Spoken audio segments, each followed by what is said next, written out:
حتمی طریقے سے ایک مکمل جامعہ رپورٹ اور مکمل جامعہ نکات کے ساتھ دستخط کرنے بندے آ رہے ہیں، تو کیا یہ نہیں لگتا کہ پاکستان کی کامیاب اور بہترین اور اسٹریٹجیکل موو جو ڈپلومیسی ادھر دکھائی دے رہی ہے وہ نظر آ رہی ہے؟ اور ہماری فیلڈ مارشل صاحب کا جو 3 روزہ دورہ ہے وہ بھی اختتام پذیر ہو گیا ہے. جی بالکل. تو اس کے تسلسل میں پھر ظاہر جو آپ نے بات بھی کی کہ یہ ڈیولپمنٹ آ رہی ہے کیونکہ پاکستان نے یہ انشور بھی کیا ہے اور یقینی بنایا ہے کہ یہ معاملات جو ہے نا یہ حتمی نتیجے تک پہنچے. سلما صاحبہ تھوڑی اس پہ روشنی ڈالیے گا کہ یہ جو ڈیڈ لاک سامنے آیا تھا، ڈیڈ لاک تو اس پہ بھی تھا نا کہ یورینیم کی انریچمنٹ کے معاملے میں کیا معاملات چلیں گے. ایران کے تحفظات تھے کچھ، امریکی حکومت کچھ اور ڈیمانڈ کر رہی تھی. تو کیا یہ وہ $20 ارب والی بات درست ہے یا ویسی ایزمپشنز ہیں یہ چیز؟ مجھے تو اس میں کوئی در حقیقت وہ نظر نہیں آ رہی ہے، کیونکہ اس میں آپ نے کل میجر گورا واریہ کا ایک وہ تھا انڈیا کا، جو جن کو تو ویسے ہی مرچیں لگ رہی ہیں، وہ تو پروپیگنڈا کریں. وہ کہہ رہے ہیں کہ پاکستان جو ہے وہ ایران کا جو یورینیم ہوگا وہ پاکستان یوز کرے گا. کیسے کر سکتا ہے آپ مجھے بتائیں؟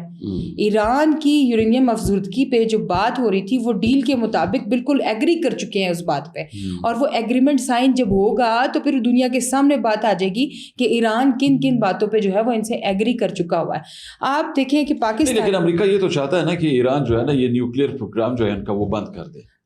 بند کر نہیں سکتا سر. آپ کو اس چیزوں کے دوران میں اگر میں بتا دوں کہ ایران بہت پہلے ہی ایک سپر پاور کی لسٹ میں جو تھا وہ صرف داخل ہونے والا تھا کہ اس پہ یہ حملے کیے گئے اور رکوائے گئے، اور اس کے پیچھے بہت بڑی وہ ہوتی ہے.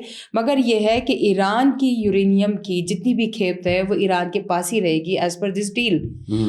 امریکہ اس پہ کبھی بھی قابض نہیں ہو سکتا. آپ کے کہنے کا مقصد یہ کہ یہ جو ایران کے اثاثے منجمد کیے گئے ہیں وہ بھی بحال ہوں گے؟ وہ ہوگا سب کچھ سر، بالکل اسموتھ چلے گا. پاکستان بالکل صحیح طریقے بڑی اچھی ڈیولپمنٹ ہے پھر تو یہ خطے میں امن کے لیے بڑی اہم خوشخبری بھی ہے سر. اب دیکھیے بلوچستان کے ساتھ ساتھ پاکستان کے لیے جو چیزیں پازیٹیو ہوتی جا رہی ہیں اب وہ پازیٹیو نہیں ہوں گی تو کیا ہوگا آپ بتائیں. کہ پاکستان میں صرف اس ڈیل کی نیگوسیشن کے لیے، صرف میڈیشن کے لیے صرف اپنی جگہ کا دینا، پھر قطر کا اپنے کتنے اربوں ڈالر کا رول اوور کرنا، پھر سعودی عرب کا انویسٹمنٹ کرنا، اب یہاں پہ ترکی، فرانس، قطر اور چین بھی پاکستان کے ساتھ. آپ دیکھیں سارے کے سارے یہ جو بڑے سپر پاورز ہیں یہ پاکستان کے لیے صرف تعریف نہیں کر رہے ہیں، یہ کہہ رہے ہیں کہ یہ پرائم منسٹرز آئے ہمارے پاس، یہ پرائم منسٹر آئے. اور یہ بھی تو اطلاع آ رہی ہے نا کہ یہ جو سربراہان مملکت ہے مختلف ممالک ہیں وہ بھی اس ڈیل کے موقع پر شاید پاکستان میں یہ آ رہے ہیں، کیونکہ واقعی یہ تو تاریخی. اور اسلام آباد میں انہوں نے اسلام آباد کو بالکل دلہن کی طرح تیار کر دیا. اور اس سے پہلے بھی آپ ڈیٹا اٹھا کے تیار تو کرتے، لیکن لوڈ شیڈنگ ہوگی نہیں ہوگی؟ نہیں سر، لوڈ شیڈنگ نہیں ہو رہی، کیونکہ میرے خیال سے آج ہی انہوں نے پیٹرول کا ریٹ کم کر دیا. پیٹرول کا ریٹ کم ہوا ہے، جس پہ انہوں نے محسن نقوی صاحب نے ایک آمادگی ظاہر کی ہے کہ اس طرح کے پیٹرول اگر ہمارے پاس اور بھی آتے رہے اور پیٹرول کی مزید شپمنٹ آئی تو لوڈ شیڈنگ کا خاتمہ پورے کے پورے پاکستان سے ہوگا، اسلام آباد سے نہیں، انشاءاللہ سارے کے سارے جگہ سے. اچھی بات ہے. اب تھوڑا رخ کرتے ہیں سلما صاحبہ بلوچستان کا. آپ نے دیکھا ہوگا کہ جس طرح ہم ہمیشہ کہتے ہیں کہ بھارتی جو اسپانسرڈ تنظیمیں ہیں، دہشت گرد تنظیمیں، وہ بلوچستان کے امن کو سبوتاژ کر رہی ہوتی ہیں اکثر اوقات. ابھی آج بریفنگ بھی آپ نے دیکھی کہ ایک بریفنگ بھی انہوں نے دی ہے CTD والوں نے. لیکن اس کو دیکھ کر ہم یہ کہتے ہیں کہ جی جو اقدامات ہماری حکومت کر رہی ہے اس معاملے کو بہتر بنانے کے لیے، اب تو بلوچستان کے عوام بھی فرنٹ لائن پہ آ کے سپورٹ کر رہے ہیں ریاستی ہمارے جو ادارے ہیں. تو یہ جو پسنی کے علاقے میں اور دیگر مختلف علاقوں میں لوگوں نے جب سڑکوں پہ نکل کے احتجاج کیا ہے کہ یہ دہشت گردوں کو گرفتار کیا جائے، ان کو عبرت کا نشان بنایا جائے جو ہمارے معصوم لوگوں کو اغوا کر رہے ہیں، مار رہے ہیں اور دہشت گردی پہ لا رہے ہیں، اور پھر ہمارے حقوق کے نام پر ہمارے حقوق پامال بھی کرتے ہیں. تو اس کو کس طرح آپ دیکھتے ہیں؟ آپ کے خیال میں یہ کتنی بڑی ڈیولپمنٹ ہے؟ کیونکہ بلوچستان کے لوگوں کو اب میرے خیال میں یہ احساس ہو گیا ہے کہ ان کا دوست کون ہے، دشمن کون ہے. بلوچستان میں آپ نے پہلے بتا دیا کہ بد امنی کے پیچھے جو فنڈز تھے، جو ڈالرز تھے، جو ان کے آقا تھے، ان کو تو پکڑ کے مارا ہے. ٹھیک ہے. اب اسرائیل اور افغانستان اور جو انڈیا تھا ان کا گٹھ جوڑ بالکل کھل کے سامنے آ گیا. عوام باشعور پہلے بھی تھی، لیکن کچھ اگر حق اور سچائی کی بات ہم نے کی ہے تو باقی طریقوں سے بھی، باقی چینل سے بھی ان کو یہ چیز کنفرم ہو گئی کہ یہ صرف اور صرف بلوچ دشمن ہے، یہ بلوچ دوست ہیں ہی نہیں. آپ بتائیں کہ آپ کسی بچے کو اسکول، یونیورسٹی یا کالج سے اغوا کر کے اس کے ہاتھ سے کتاب لے کے بندوق دے رہے ہیں جو کہ آپ دوستی کر رہے ہیں اس کے ساتھ. وہ تو آپ اس کو خود مارنے کے لیے لے کے جا رہے ہیں. آپ ایک طرف تو ہم یہ کہتے ہیں کہ ماں باپ تھک چکے ہوئے ہیں, یہ جو دہشت گرد علیحدگی پسند تنظیم ہے ان سے تھک چکے ہوئے ہیں, اور لاپتہ افراد کا تو ڈرامہ ہی ختم ہو گیا, وہ تو دفن ہی ہو گیا, وہ کیس ہے ہی نہیں, اب کوئی بندہ لاپتہ ہی نہیں ہو رہا. آپ بتائیں ہوا ہے اس پورے سال دعوے کرنا پروپیگنڈوں کیا تک تو وہ چیزیں ہوئی. ٹھیک ہے, اگر لاپتہ, اب جو بندہ لاپتہ ہوتا ہے ایز پر آور سی ایم کے, انہوں نے کہا تھا کہ ان کو 24 گھنٹے کے اندر اندر جوڈیشل کر کے ان کو عدالتوں میں پیش کیجیے, اور وہ ہو رہا ہے, اور باقاعدہ ثبوت پہ ثبوت مل رہے ہیں. آپ نے ابھی وہ بتایا کہ CTD کے انہوں نے ایک ابھی بریفنگ کی تھی, اس میں انہوں نے یہ بتایا کہ ایک بندہ وہ رحیمہ بی بی کا پکڑا گیا, لیکن آپ نے دیکھا کہ جنوبی وزیرستان سے جو عامر سہیل نام کا لڑکا پکڑا گیا جو پکتیکا کا رہائشی تھا, اس نے کتنا بلوچستان میں بدامنی کی تھی. تو آپ افغانستان کے راستے پاکستان میں آ کے یہ سب کچھ کر رہے ہیں. یہ تسلسل برقرار ہے, ابھی بھی مسلسل یہ اقدامات ہو رہے ہیں. اچھا سلمہ صاحب, امن آئے گا انشاءاللہ. ایک اور اہم خبر یہ بھی سامنے آئی ہے کہ کچھ بھارتی جو میڈیا آؤٹلیٹس ہیں وہ یہ دعویٰ کر رہے ہیں کہ پاکستان اور بھارتی کی جو ان کی پولیٹیشینز ہیں یا ان کے سابق جو سفارتکار ہیں ان کی کوئی بیک ڈور چینلز پہ رابطے بھی رہے ہیں مختلف اوقات میں. تو یہ کیا تسلسل ہے, کیا واقعی ایسا ہے کچھ؟ سر پروپیگنڈا کرنے کے لیے میں جھوٹ کے کوئی سر پیر تو نہیں, یہ تو اگر وہ بھی ہے تو پازیٹیو جسچر ہے نا. نہیں, آپ دیکھیے, آپ اپنے ایک دشمن کے ساتھ بیٹھ کے اگر بیک ڈور میں وہ کر کے بیٹھ رہے ہیں, آپ دیکھیں آپ نے جو بات کرنی ہے فرنٹ پہ کریں. دوسری بات, یہ لوگ کہتے ہیں کہ ڈپلومیسی نہیں ہے, یہاں پہ منافقت کر رہا ہے پاکستان. تو اگر پاکستان منافقت کر رہا ہے تو پھر آپ بیٹھ کیوں رہے ہیں؟ اور دوسری آپ ایک بات, یہ میرے خیال میں ایک سوال صحیح نہیں پچ کر سکا.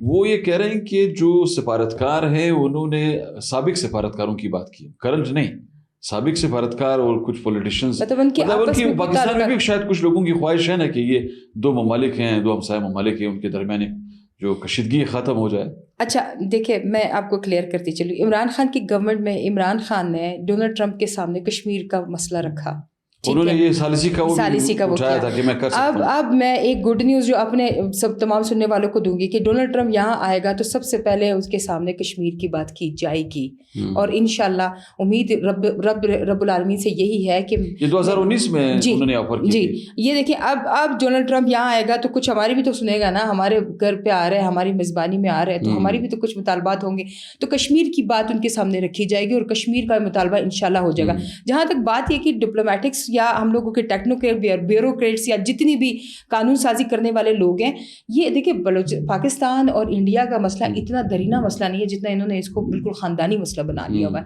اس میں ظاہر پیش رفت ہوئی ہوگی, ملے ہوں گے, بیٹھک ہوئی ہوگی, لیکن اگر اس بات کو غلط موڑ دے کے یہ بول دیا جائے کہ پاکستان میں بدامنی کرنے والے وہی لوگ تھے جن کے ساتھ ان کی بیٹھک ہوئی ہے, تو وہ سراسر غلط ہے. لیکن اگر یہ چیز یہ کہتے ہیں کہ پاکستان میں ڈیولپمنٹ کے لیے, ترقی کے لیے, امن کے لیے انڈیا اور پاکستان کو ایک ساتھ کرنے کے لیے ملے ہیں, تو یہ تو آپ والی بات ہے, گڈ گیسچرز ہے, جس میں تو ہم لوگوں کو بھی سراہنا چاہیے. اچھا تھوڑا اس میں آخر میں ذرا اس پہ بھی بات کرتے ہیں.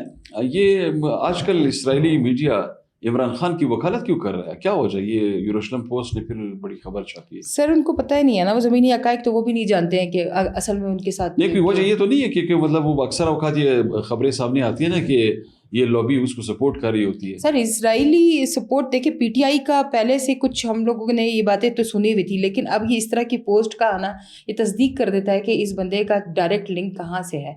اسرائیلی فنڈڈ بندہ اگر پاکستان میں بیٹھ کے پاکستان کے لیے کچھ غلط سوچے گا تو پاکستان اس کے خلاف ضرور ایکشن لے گا, اور اس کا جو ایکشن لیا جا رہا ہے وہ یہی ہے. یہ کہہ رہے ہیں کہ یہ قانون کے خلاف اس کو رکھا ہوا ہے جیل میں, یا پھر اس پہ ظلم و ستم ہو رہا ہے, یا پھر اس کے خلاف کوئی کیسز نہیں ہے.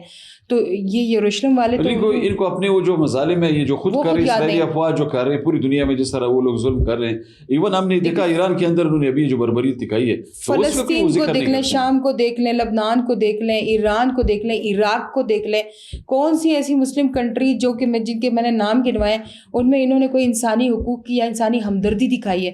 ظلم کی انتہا کر دی. آپ کو ایک عمران خان نظر آ رہا ہے, کیوں پاکستان کے خلاف پروپیگنڈا کرنے کے لیے آپ کو کون اکسا رہا ہے؟ یہ تو آپ بھی بتا سکتے ہیں, یروشلم والوں کو بھی بتانا چاہیے. اور اس طرح کے آرٹیکل چھاپنے سے ایک چیز میں باقاعدہ طور پہ اپنے حکومت پاکستان سے ریکویسٹ کروں گی کہ سوشل میڈیا پہ جو ڈیجیٹل دہشت گردی چل رہی ہے اس کے روک تھام کے لیے کوئی مؤثر قسم کا اقدام اٹھانا چاہیے. اور یہ وقت کا تقاضا ہے بالکل کہ ہونا چاہیے. دیکھیے EU میں ڈس انفارمیشن سیل جو تھا, اسی طرح کا کوئی سیل بنا دی جائے, بلوچستان, پاکستان اور انٹیریئر جتنا بھی پورے پاکستان کے اندر کوئی اس طرح سے مس انفارمیشن انفارمیشن ہوتی ہے اس کو اسی وقت ٹریکل کر لیا جائے, اس کو پکڑ لیا جائے. اور خاص طور پہ یہ جو نیوز چینلز کبھی مارنگ کے لیے آرٹیکل چھاپ رہے ہیں, کبھی عمران خان کے لیے چھاپ رہے ہیں, تو کبھی کسی بھی, یہ وہ ہمارے مجرم ہیں جو کہ جیلوں میں بیٹھے ہوئے ہیں, ان کے خلاف کوئی چیز ہے تو ان کو بٹایا گیا ہے, بلا ثبوت کے بلا اس کے تو ہم بھی نہیں بٹھا سکتے کسی بندے کو. تو پاکستان کو اپنے کام صحیح طریقے سے کرنے دیا جائے. ٹھیک ہے, بہت شکریہ سلمیٰ صاحبہ. ناظرین, آج اپنی گفتگو سنی. آج کے پوڈ کاسٹ میں ہم نے مختلف جو اپڈیٹ سامنے آئی تھی ان پر آپ کی خدمت میں کچھ اسیسمنٹ پیش کی, اور یہ حقیقت ہے کہ جہاں دیگر زاویوں سے پاکستان اقدامات کر رہا ہے دہشت گردی کی جڑ سے اکھاڑنے کے لیے, وہی ضرورت اس امر کی ہے کہ سوشل میڈیا کے حوالے سے بھی مزید جو ہے اقدامات ایسے کیے جائیں تاکہ یہ جو ایک تسلسل سامنے آ رہا ہے پروپیگنڈوں کا, اینٹی اسٹیٹ بیانیے کا, اور پھر پاکستان کے لوگوں کو ورغلانے کے لیے اپنے جو ان کے نٹورس ڈیزائنز ہیں ان کے لیے, ان کو کاؤنٹر کرنے کے لیے ضرورت اس امر کی ہے کہ مؤثر اقدامات کیے جائیں. اور سلمیٰ صاحبہ نے درست فرمایا کہ یہ وقت کا تقاضا ہے کہ پاکستان ایسی قانون سازی بھی کرے تاکہ یہ معاملات جو ہے نا, یہ اب وہ ہارڈ اسٹیٹ والی جو ہماری پالیسی ہے وہ بھی انشور ہو, اور حقیقی معنوں میں یہ جو بیانیہ ہے اس بیانیے کو جو ہے کاؤنٹر کیا جا سکے جو کہ پاکستان کے خلاف ہوسٹائل کنٹریز کی جانب سے سامنے آ رہا ہے. تو انشاءاللہ مزید جو اپڈیٹس ہوں گی ان کے ساتھ دوبارہ آپ کی خدمت میں حاضری دیں گے. تب تک اجازت دیجیے. اللہ حافظ.